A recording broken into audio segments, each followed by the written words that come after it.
श्री शिवाय नमस्तुभ्यम, हर हर महादेव, जय महाकाल। कैसे हैं आप सभी लोग। देखिए आज का जो ये वीडियो है ना, आप सभी लोगों के लिए बहुत ही ज्यादा खास और विशेष होने वाला है। खास और विशेष इस वजह से क्योंकि ये वाला जो उपाय है ना, सिर्फ और सिर्फ रविवार के दिन किया जाता है। शिव महापुराण के अनुसार पूज्य गुरुजी ने बताया कि आपको अर्घ के लोटे में मात्र ये 3 दाने डाल देने हैं। आपकी किस्मत ऐसी चमकेगी कि आपकी 7 पुश्ते तक राज्य करेगी। अगर आपका दुर्भाग्य पीछा नहीं छोड़ रहा है, घर में धन की आवक रुक गई है, बीमारियों ने घर बनाया हुआ है, कुछ भी जीवन में अच्छा नहीं चल रहा है, दुख तकलीफ कष्ट तनाव जीवन से खत्म ही नहीं हो रहे हैं, तो एक बार इस उपाय को कर लीजिएगा। आपका जीवन ना बदल जाए तो कहिएगा। पूज्य गुरुजी की कथा से सुनकर के और समझ करके पूरे उपाय को बड़े ही विस्तार से बताऊंगा, परंतु उससे पहले आप सबसे एक छोटी सी प्रार्थना कि जो लोग पहली बार आए हैं चैनल को सब्सक्राइब जरूर कीजिएगा और वीडियो को लाइक करके देवादिदेव महादेव जी का कोई सा भी प्यारा नाम कमेंट बॉक्स में लिखना मत भूलिएगा। इस पूरे के पूरे वीडियो के अंदर हम लोग 3 महा उपायों के बारे में बात करेंगे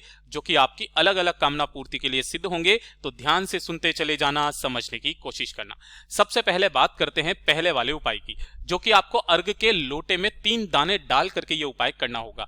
किन्हें करना है कि अगर आपके जीवन से दुर्भाग्य आपका पीछा छोड़ ही नहीं रहा है, सौभाग्य बिल्कुल है ही नहीं है ना, जिस कार्य में हाथ डाल रहे हो सफलता नहीं मिल रही है। दूसरा, पूज्य गुरुजी ने बताया कि अगर आपके कुंडली में सूर्य ग्रह की स्थिति बहुत निम्न की है ना, जिसकी वजह से भी क्या होता है, आप अपने जीवन में तरक्की नहीं पा सकते हो, आपकी जीवन की उन्नति रुक जाती है। जिसकी कुंडली में सूर्य ग्रह मजबूत होता है, बलवान होता है ना, उसकी तरक्की कोई नहीं रोक सकता है। तो अपनी कुंडली में सूर्य ग्रह की स्थिति को मजबूत करने के लिए भी आपको यह वाला उपाय रविवार के दिन जरूर करना है। देखिए किस तरीके से करना है, आपको क्या क्या चाहिए। सबसे पहले तो आपको इस वाले उपाय में तांबे के लोटे के अलावा जो लोटा मिल जाए वो ले लेना। यहां पर मैंने आपको एक स्टील का लोटा बताया है, एक स्टील का लोटा लेना है। थोड़ा सा लेना होगा आपको दूध, है ना, थोड़ा सा दूध। कोशिश करना गाय का दूध हो और वो भी कैसा हो, कच्चा दूध, है ना। उपाय में हमेशा कच्चा दूध ही काम में लिया जाता है। और गिन करके 11 चावल के दाने जो अक्षत होने चाहिए, पूर्ण खंडित वाले चावल नहीं लेने हैं। इसके अलावा आपको चाहिए होगी एक बेलपत्र, जो कोशिश करना कि शिवलिंग पर चढ़ी हुई अगर कोई बेलपत्र मिल जाए ना, तो आपकी दिन दूनी रात चौगुनी तरक्की होगी। शिवलिंग से एक बेलपत्र उठा करके ले आना, ठीक है ना। एक बेलपत्र आपको चाहिएगा और एक गुड़ का टुकड़ा मात्र। ये जो भी चीजें आपने ली है ना, इन सभी चीजों को आपको इसी वाले लोटे के अंदर डाल लेना है ना। जो थोड़ा सा दूध आपने लिया है, इतना दूध नहीं है, आधा लोटा जल दूध से भर लो, है ना। 11 चावल के दाने डाल दो, एक बेलपत्र इसी के अंदर डाल करके एक गुड़ का टुकड़ा डाल देना, बाकी पूरा लोटा अपने घर के शुद्ध जल से भर लेना, ठीक है। अब जब सुबह के समय आप स्नान ध्यान कर लोगे, सब पूजा पाठ वगैरह सब कुछ कर लोगे ना, उसके पश्चात आपको इसी वाले लोटे से सूर्य भगवान जी को अर्घ देना है। अर्घ देने का भी समय, ये चीज ध्यान दीजिएगा, जब सूर्य उग रहा होता है ना। ऐसा नहीं है कि एक जगह पर स्थित हो गया, नहीं, जब सूर्य उग रहा होता है, ऊपर की तरफ जा रहा होता है, उस समय पर आपको यह उपाय करना है। आपको क्या करना है, दोनों हाथों में उस कलश को पकड़ना है, दोनों हाथों को अपने सिर से 8 इंच ऊपर रखना है। कितना इंच, 8 इंच ऊपर रखना है। और पूरे का पूरा लोटा जल से आपको सूर्य भगवान जी को अर्घ दे देना है। आपके मुख और नासिका बिल्कुल सूर्य के सम्मुख में होनी चाहिए, ठीक है ना। वहीं खड़े होकर के 3, 5 या 7 परिक्रमा घूम करके दे देना और अपनी कामना कह करके बाबा से विनती करके वापस चले आ जाना। पूज्य गुरुजी ने कहा है, रविवार के दिन ये वाला उपाय करने वाला व्यक्ति है ना, उसकी कुंडली में कभी भी सूर्य की स्थिति नीचे आ ही नहीं सकती है, उसकी तरक्की कोई नहीं रोक सकता। पूज्य गुरुजी का बहुत अद्भुत और अचूक उपाय है, जरूर कीजिएगा। साथ ही साथ पूज्य गुरुजी ने यह और कहा है कि अगर आपको शरीर में किसी भी तरीके की कोई बीमारी, मैं आपको बता देता हूं कैसे, जैसे कि आपसे हृदय रोग से संबंधित बीमारी है, मस्तिष्क से संबंधित कुछ भी सिर दर्द या फिर कुछ भी ब्रेन हेमरेज, किसी भी तरीके की कोई बीमारी है, मांसपेशियों में आपके दर्द होता है, किसी भी तरीके की अगर आपके शरीर में कहीं पर भी कोई भी दर्द हो रहा होता है ना, तो उसका सबसे अचूक उपाय रविवार का, सबसे अचूक उपाय, इससे अचूक उपाय हो नहीं सकता है। एक तांबे के कलश में, यह चीज ध्यान रखना, इस वाले उपाय में आपको तांबे का कलश लेना है, पूरा लोटा अपने घर के शुद्ध जल से भर करके एक चुटकी आपको हल्दी इसके अंदर डाल लेनी है, मात्र एक चुटकी हल्दी। अब जब भी आप सूर्य भगवान जी को, आपको सुबह के समय रविवार के दिन इससे अर्घ देना है। अर्घ देने का नियम क्या है वो चीज ध्यान से सुनिएगा। जैसे मान लीजिए ये सूर्य है यहां पर, है ना, और इसकी किरणें आपके आ रही है, तो जब आप उस लोटे से अर्घ दोगे तो अर्घ के समय जो ये धार नीचे की तरफ गिरती है ना, इस धार में से सूर्य की किरण निकल करके आपके शरीर के उस अंग पर गिरनी चाहिए जिस अंग पर भी आपके समस्या चल रही है। हृदय से संबंधित है, यहां पर आप इस सूर्य की किरण इस जल की धार में से होते हुए निकाल लीजिए। यहां पर समस्या है, यहां पर आप ले लीजिए। आपका शरीर का कोई अंग काम नहीं कर रहा है, उस तरफ में आप इसकी सूर्य की किरण उस जल की धार में से होते हुए निकाल लेना। आप देखिएगा रविवार के दिन करके आपकी शरीर के सारे दर्द खत्म हो जाएंगे, रुकी हुई मांसपेशियां नसें तक शुरू हो जाती है। पूज्य गुरु जी का इतना अद्भुत और अचूक उपाय है ये। जब भी आप सूर्य भगवान जी को अर्घ दें, ये आप फोटो को स्क्रीनशॉट ले लें, इसमें से जो मंत्र आपको आता है उस मंत्र का स्मरण करते हुए आपको यह जल समर्पित करना है। ठीक है, ये हो गया पहला वाला उपाय। बात कर लेते हैं दूसरे वाले उपाय की। और ये जो दूसरा वाला उपाय है ना, ये है आपकी इच्छा पूर्ति के लिए, किसी विशेष मनोकामना के लिए। अगर आपकी कोई विशेष मनोकामना है, पूरी नहीं हो रही है, तो इस रविवार के दिन आपको ये उपाय करना है। एक बेलपत्र लेना है जो कहीं से भी खंडित कटा फटा ना हो, और एक शमी का पत्ता लेना है। दोनों का क्रम क्या है? इसके नीचे की डंडी जो है ना, ये आपको तोड़नी नहीं है।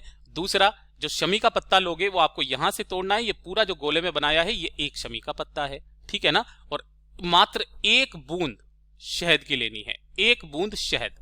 जो देशी शहद मिल जाए तो बहुत अच्छी बात है। और एक लोटा शुद्ध जल तांबे के कलश में, इसे लेकर के पहुंच जाना बाबा के मंदिर शिवलिंग के पास। उत्तर दिशा नॉर्थ डायरेक्शन की तरफ मुंह करके खड़े हो जाना। सबसे पहले जो आपने एक लोटा शुद्ध जल लिया है, उसे ओम नमः शिवाय, श्री शिवाय नमस्तुभ्यम पंचाक्षरी मंत्र या षडाक्षरी मंत्र का स्मरण करते हुए शिवलिंग पर समर्पित करना है कुंदकेश्वर महादेव के नाम से। कुंदकेश्वर महादेव के नाम से समर्पित करना, ठीक है। जब ये पूरा जल समर्पित हो जाए, उसके पश्चात आपको क्या करना है, जो आपने ये एक बेलपत्र लिया है, इस एक बेलपत्र की जो बीच वाली पत्ती है ना, ये वाली, इस बीच वाली पत्ती पर आपको उस एक बूंद शहद को लगा देना है। और एक बूंद शहद लगा करके अपनी मनोकामना कह करके, जो शमी का पत्ता है ना, उस शमी के पत्ते को आपको यहां पर ऐसे करके चिपका देना है। इस चीज का ध्यान रखना, अपनी मनोकामना कहते हुए, ठीक है। उसके पश्चात जहां से ये तीनों पत्तियां जुड़ी हुई है, इस जगह से बेलपत्र को पकड़ना, बाबा की शिवलिंग पर उल्टा समर्पित करना है। कैसे कि जो शमी का पत्ता है वो नीचे की तरफ में आ जाए। अपनी मनोकामना कह करके अपने हाथ में पहले लेना, इस तरीके से यहां पर इस बेलपत्र को रखिएगा, और फिर उसके बाद अपनी मनोकामना कहकर के यहां पर समर्पित कर दीजिएगा। डंडी रहेगी जलाधारी की तरफ, बीच वाली पत्ती का मुख आपकी तरफ। पूज्य गुरुजी ने कहा 2 से 3 रविवार करके देख लीजिएगा, आपकी इच्छा पूरी होगी। पूज्य गुरुजी का बहुत ही अद्भुत और अचूक उपाय है, जरूर कीजिएगा। बात कर लेते हैं तीसरे वाले उपाय की। तीसरा वाला जो उपाय है ना, ये आपके परिवार की सारी समस्याओं को खत्म करने के लिए है। अगर आपके परिवार में क्लेश बहुत ज्यादा हो रहा है, सुख शांति समृद्धि बिल्कुल भी नहीं है, कोई ना कोई व्यक्ति बीमार हमेशा पड़ता रहता है ना, धन की आवक आपके घर में रुक गई है, व्यापार अच्छा नहीं चल रहा है, एक के बाद एक समस्या आपके परिवार में लगातार बनी हुई ही है, कुछ भी अच्छा आपके परिवार में नहीं हो रहा है, मंगल कार्य नहीं हो रहा है, तो एक काम आपको करना है। एक लोटा शुद्ध जल पहले तैयार कर लेना। एक दीपक गाय के घी का, गोल बाती का, चाहे मिट्टी का चाहे आटे का, वो तैयार कर लेना। आपको लेना होगा एक बेल का फल। इस एक बेल के फल के अंदर का जो ये गूदा होता है ना, इस गूदे को आपको निकाल देना है। और निकाल करके, मतलब आप केवल ऊपर से थोड़ा सा तोड़ना है, इसके अंदर से पूरा गूदा निकाल लेना। और निकाल करके इसके अंदर आपको भरनी होगी पंजीरी।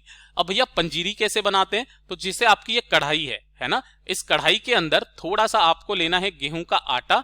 इसे आपको थोड़ा घी डाल करके, थोड़ा सा घी डाल करके इसे सेक लेना जब तक कि ये ब्राउन ना हो जाए, है ना। और थोड़ी सी इसके अंदर शक्कर डाल देना।